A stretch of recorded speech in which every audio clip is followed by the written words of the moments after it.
কি হে রাজপণ্ডিত, পুজোর আর কতদিন বাকি? আর বেশি দিন বাকি নেই মহারাজ। তাহলে তো এখন থেকেই তোড়জোড় শুরু করে দিতে হয়। হ্যাঁ, সে তো দিতেই হয় মহারাজ।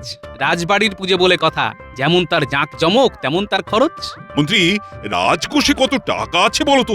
বুঝতেই তো পারছো দুর্গোৎসবে কি বিশাল অর্থ ব্যয়। সে তো বুঝতেই পারছি মহারাজ, কিন্তু সমস্যা হচ্ছে যে রাজকোষ তো প্রায় শূন্য।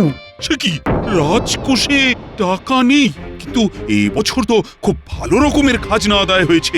অস্বীকার করছি না, কিন্তু আয়ের থেকে ব্যয় যে বেশি মহারাজ। এ আবার কিরকম কথা বলছেন মন্ত্রীমশাই? এই কমাসে তো তেমন কোনো বড় রকমের খরচা হয়নি। এই তুমি থামাতে গোপাল, সব ব্যাপারে তোমার ওই অনাবশ্যক নাক গলানোটা বন্ধ করো। এই বাবা, আমি আবার নাক গলালাম কখন? আমি তো সত্যি কথাটাই বললাম। হ্যাঁ, গোপাল তো ঠিকই বলেছে। এই কমাসের মধ্যে তো এমন কোনো বড় রকমের খরচা হয়নি, তাহলে রাজকোষ শূন্য হয়ে যায় কি করে? সব টাকা যে আমি পকেটে পুড়ে দিয়েছি। ইয়ে মানে আপনি কি আমায় সন্দেহ করছেন মহারাজ? দেখো মন্ত্রী, সন্দেহ বিশ্বাস কোনোটাই আমি করতে চাই না। আমি শুধু কালকের মধ্যে পুরো হিসেব দেখতে চাই। এই মরেছে, কালকের মধ্যেই আর দু একদিন সময় দিলে হয় না? না, হয় না। কালকের মধ্যেই এই রাজসভায় তোমায় পুরো হিসেব পেশ করতে হবে, আর এই নিয়ে কোনো টালবাহানা আমি শুনতে চাই না। মনে রাখবে, এটাই আমার আদেশ।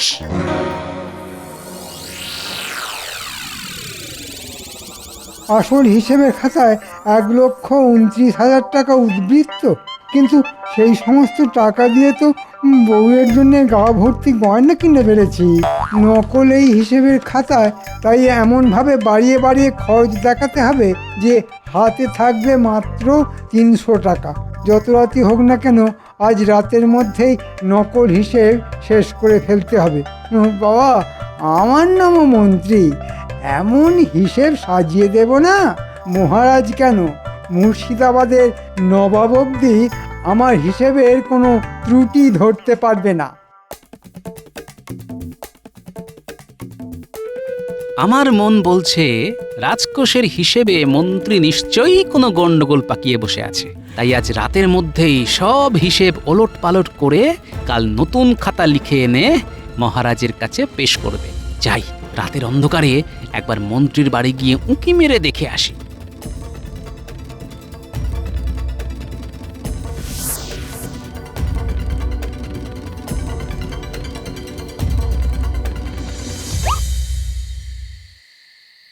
এই তোমার কি হলো বলো তো? গোমরা মুখে রাজসভা থেকে ফিরে এসে গোছ হয়ে বসে রইলে। দুপুরবেলা ভালো করে ভাত অব্দি খেলে না, আর সন্ধে হতে না হতে সেই যে খাতা মুখে করে বসলে তো বসেই আছো। খাবে কখন? এই আমি কিন্তু আজ কচি পাঁঠার ঝোল করেছি, সেই সঙ্গে গরম গরম লুচি ভেজে দেব। এসো। দেখো, কাজের সময় বেশি ভেজর ভেজর করো না তো। লিখছো তো খাতা, তা খাওয়ার পর লিখলে ক্ষতি কি? এসব তুমি বুঝবে না। যদি কালকের মধ্যে রাজকোষের হিসেব ঠিকঠাক মিলিয়ে দিতে না পারি, তাহলে মহারাজ না ওই কচি পাঁঠার মতো ড্যাং করে আমায় বলি দিয়ে দেবেন। বুঝতে পেরেছি বুঝতে পেরেছি, হিসেবে নিশ্চয়ই কোনো গোলমাল পাকিয়েছো। সে তো তোমার জন্যই পাকিয়েছে। আমার জন্যে?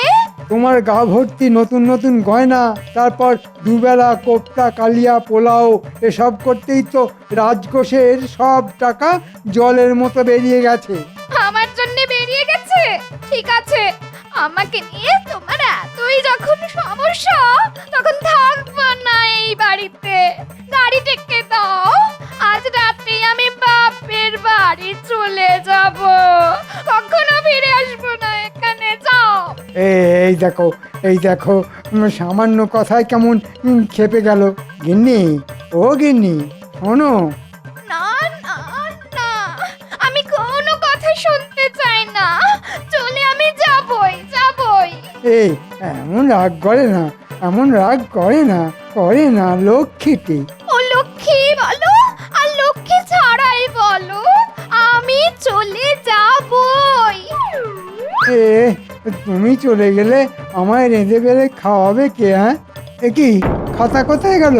হ্যাঁ, আমার হিসেবের খাতা কে নিল? সে আমি কি করে বলবো? সব সব সব কিছু তোমার জন্যে। তোমার মনোরঞ্জন করতে গিয়েই আজ আমি ধনের প্রাণে মারা গেলাম। হায় হায় হায় হায়, কে নিল খাতা?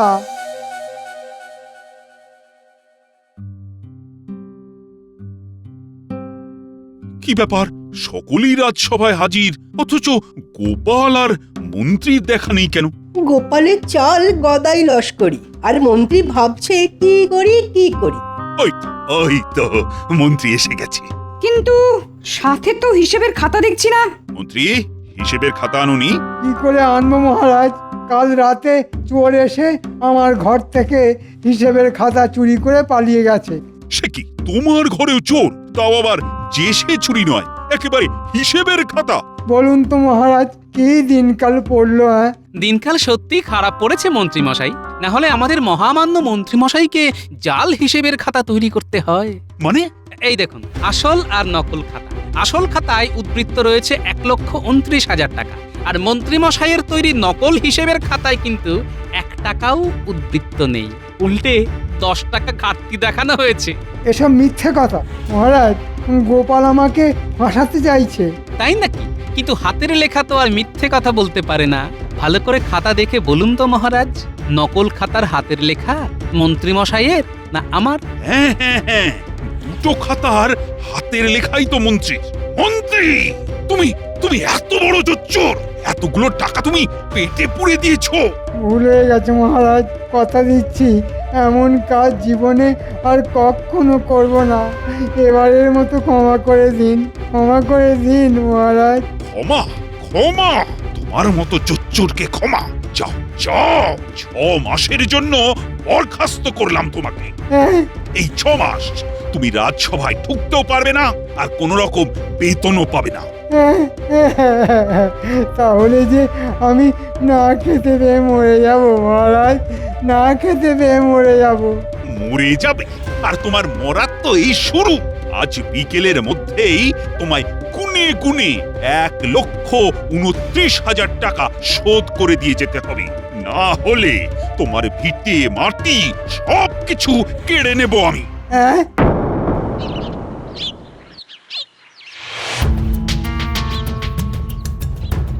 গোপাল গোপাল গোপাল, ওই বেটা গোপালের জন্যে আজ আমার এই দশা।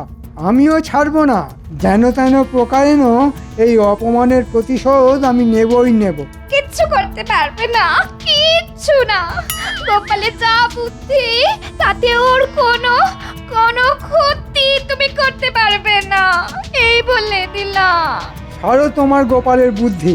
আরে, প্রাণটা যদি না থাকে তাহলে বুদ্ধি আর থাকবে কোথায়? বাবারে বাবা, কি বলছো তুমি? প্রাণ থাকবে না মানে? এটা সময় এলেই বুঝতে পারবে।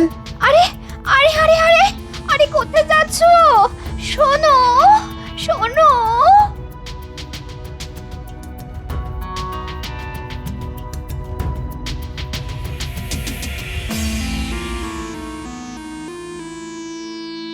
বলি, বাড়ির অবস্থাটা একবার দেখেছো? ঘরের চাল যে এদিক ওদিক দিয়ে খসে খসে পড়ছে। তাতে তাতে আমি কি করব বলো তো?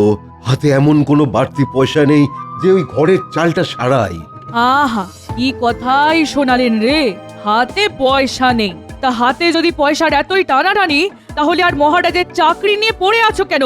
মহারাজের চাকরি ছেড়ে তো নিজেই স্বাধীনভাবে চিকিৎসা শুরু করতে পারো। হ্যাঁ হ্যাঁ, তা করতে পারি, কিন্তু তাতে ওই পয়সা এলেও কোনো ইজ্জত নেই, বুঝেছো? সে আর বুঝিনি। 5 জনে তোমার রাস্তাঘাটে রাজবৈদ্য বলে সম্মান করে, আর সেই আনন্দেই তুমি দুহাত তুলে নৃত্য করো। মনে হচ্ছে ঠিক সময়ে এসে পড়েছি। বেশ করব, দেব, 100 বার দেব। আর কান খুলে শুনে নাও, বর্ষার আগে যদি আমাকে পাকা বাড়ি না বানিয়ে দাও, তাহলে আমি জন্মের মতো তোমার এই সংসার ছেড়ে বাপের বাড়ি চলে যাব, এই বলে দিলাম। হ্যাঁ। হায় ভগবান, এই অবুঝ মহিলাকে আমি যে কি করি!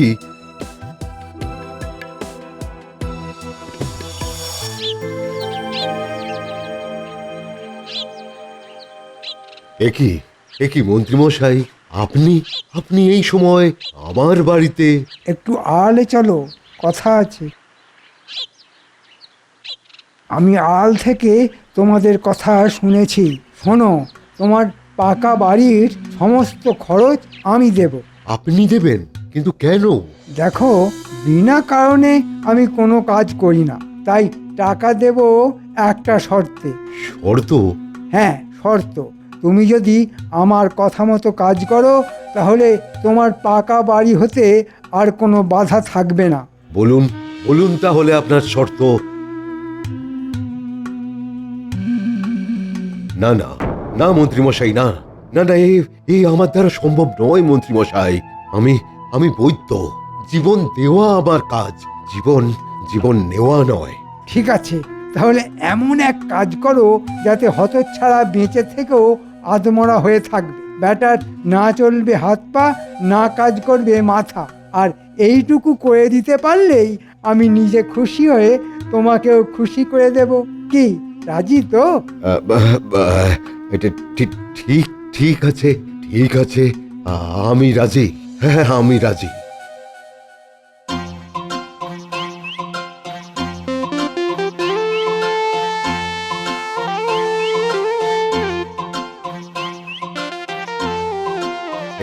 হে গোপাল, বাজার যাচ্ছ নাকি? হাতে বাজারের থলি নিয়ে আপনার বাড়ি যখন যাচ্ছি না, তখন বাজার ছাড়া আর কোথায় যাব বলুন? দারুণ বলেছ কিন্তু।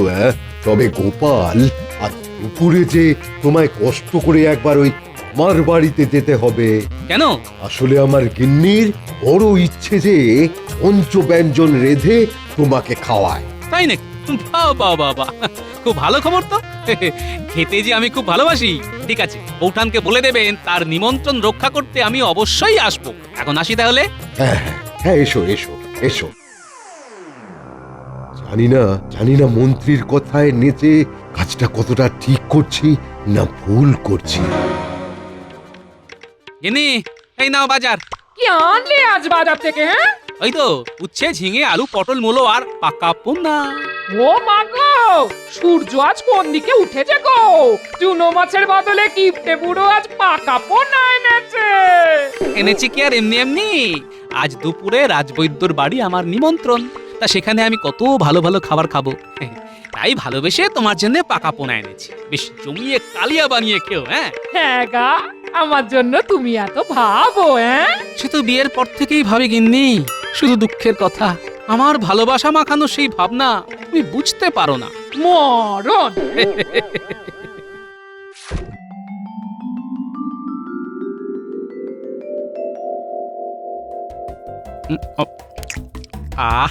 মাছের কালিয়াটা যা হয়েছে না।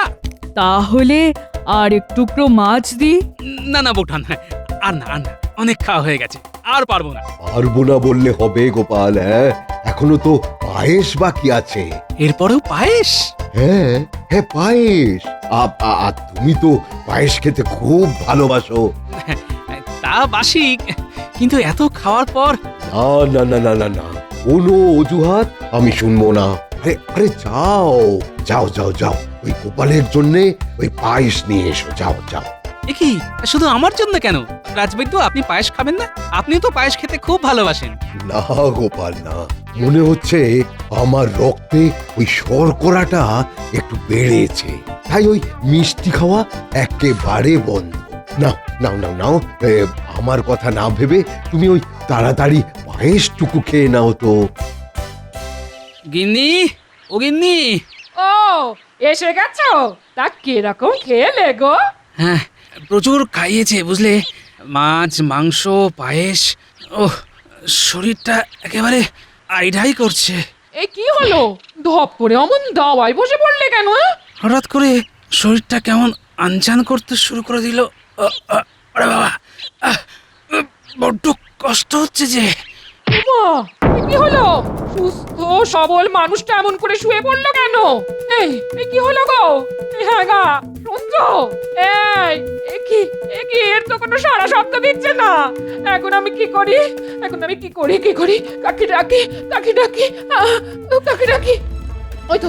ওই তো বিজ্ঞানী যাচ্ছে। ও কি একবার ডাকি। এই যে শুনছেন? আপনাকে বলছি, শুনুন। আমায় কিছু বলছেন? একবার একবার আমাদের বাড়িতে আসুন না, ওনার শরীরটা খুব খারাপ হয়েছে, খুব, একবার আসুন। সে কি, গোপালের শরীর খারাপ? চলুন তো দেখি।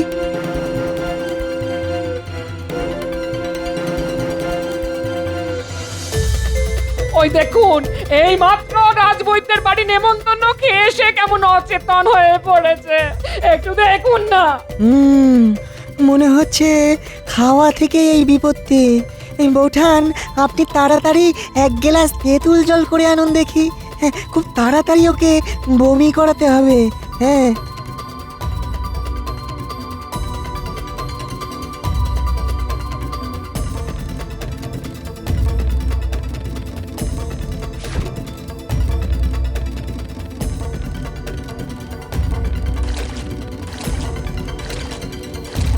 গোপাল, গোপাল চোখ খোলো, চোখ খোলো গোপাল।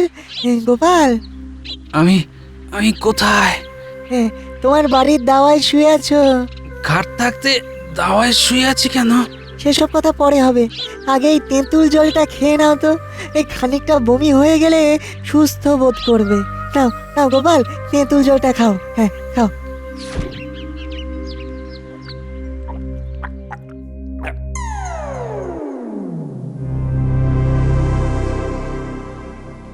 এতক্ষণে মনে হয় রাজবৈদ্যর ওষুধের কাজ শুরু হয়ে গেছে।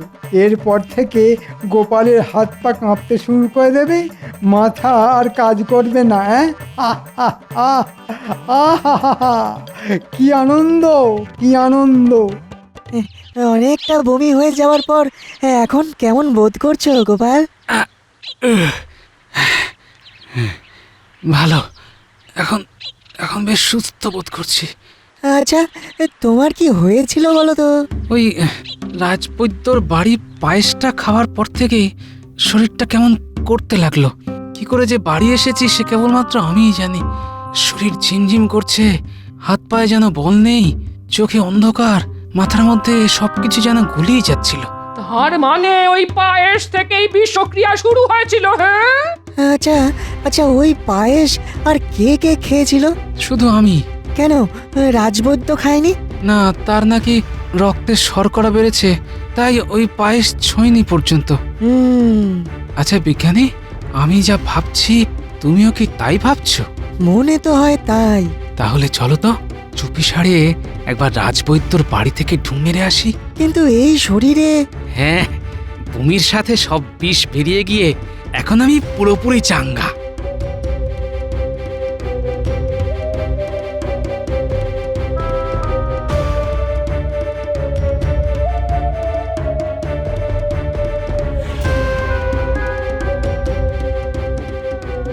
কি গো, কাজ তো করে দিয়েছো, এবার মন্ত্রী মশাই আমাদের পাকা বাড়ি বানাবার টাকা দেবেন তো? হ্যাঁ হ্যাঁ, দেবে দেবে দেবে, ঠিক দেবে। দিলেই ভালো।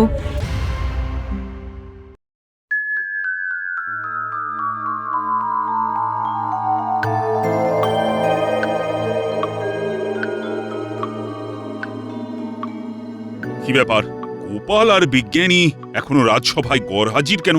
আগে গোপাল কাল হঠাৎ করেই খুব অসুস্থ হয়ে পড়েছিল। সে কি, কি হয়েছিল? হঠাৎ করেই হাত পা কাঁপতে শুরু করে দিয়েছিল, তার উপরে চোখে অন্ধকার, মাথা ভুঙো। তাহলে তো আমার ওষুধ কাজ করতে শুরু করে দিয়েছে। না না না, এ তো ভালো কথা নয়। আমি এক্ষুনি একবার গোপালকে দেখতে যাব। রাজবৈদ্য, তুমিও চলো আমার সঙ্গে, গোপালের চিকিৎসার প্রয়োজন। আমিও যাব গোপালকে দেখতে। আমরা সকলেই যাব।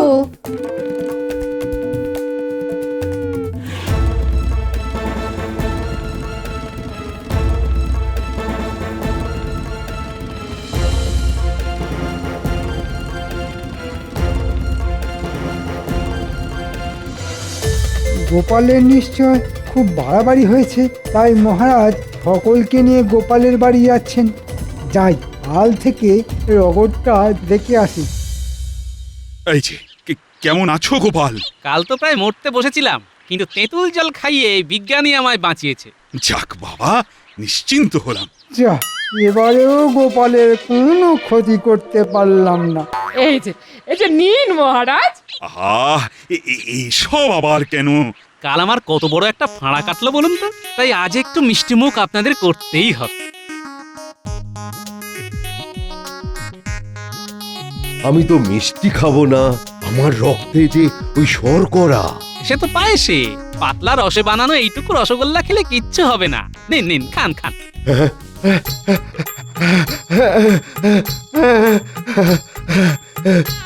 কি হলো রাজবৈদ্য, রসগোল্লা মুখে দিয়ে তুমি কাঁদতে শুরু করে দিলে কেন? আমি আমি আমি বড় পাপী, আমি বড় পাপী। বাড়িতে নেমন্তন্ন করে গোপালের পায়েসে আমি এমন এক বিষাক্ত ওষুধ মিশিয়ে দিয়েছিলাম, যা খেলে ওই মানুষের স্নায়ুতন্ত্র অবশ হয়ে যায়, চিন্তা শক্তি আর কাজ করে না। সে কি সব কি সত্যি? এই সব সত্যি মহারাজ, এই সব সত্যি। আমায় শুনে দিন মহারাজ, আমায় শুনে দিন। কিন্তু এসব কথা এখন বলছো কেন? আসলে ওনার রসগোল্লায় আমি এমন এক আড়ক মিশিয়ে দিয়েছি যে যেটা খেলে মানুষ তার পাপের কথা হড়হড় গড়গড় করে বলে ফেলে। আর গোপালের কথা মতো ওই আরক আমি এনে দিয়েছিলাম। কিন্তু রাজবৈদ্য কেন করেছিলে এই কাজ? ওই মন্ত্রী মশাই আমাকে এই কাজ করতে বলেছিল মহারাজ। পরিবর্তে আমার ওই পাকা বাড়ি করে দেবে বলেছিল। এখানেও মন্ত্রীর শয়তানি। সেনাপতি এক্ষুনি গিয়ে মন্ত্রীকে ধরে নিয়ে এসো। সর্বনাশ করেছে। এই যে আমায় এখন পালাতে হবে। ওরে বাবা রে! মহারাজ, মন্ত্রীমশাই পালাচ্ছেন। দাঁড়াও বলছি। ওরে বাবা রে! মন্ত্রী, দাঁড়াও।